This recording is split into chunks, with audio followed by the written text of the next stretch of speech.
Audio Jungle. En personne, parce que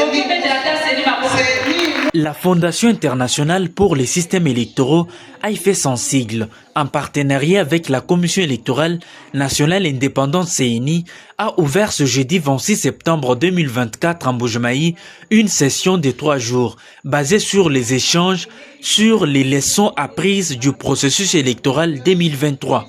Pour ces premiers jours, ces assises se sont déroulées à l'attention des femmes leaders, issues notamment des partis politiques et des organisations de la société civile du Kasaï-Oriental dans la salle de l'hôtel Métropole. Dans son allocution, Maître Evelyne Moulemangambo Nebintu, responsable du bureau genre et inclusion et représentante de la directrice générale des AIFES, a indiqué que cet atelier s'inscrit dans le cadre du programme d'intégrité électorale financé par USAID.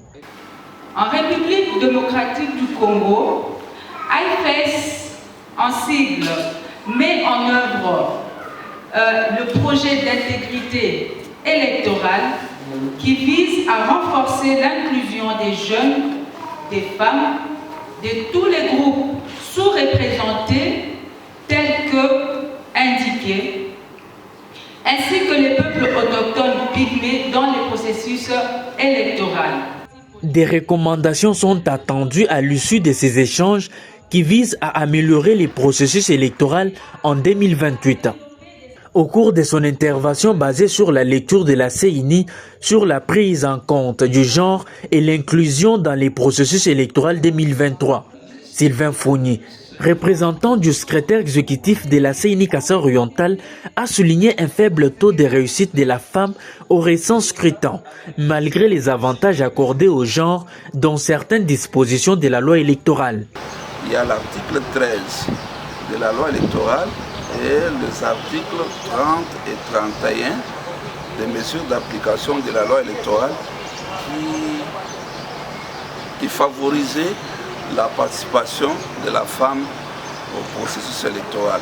Malheureusement pour nous, malgré cette présence de cet arsenal juridique ainsi que l'intense activité de sensibilisation déployée par la CENI, les résultats ne sont pas à la hauteur attendue.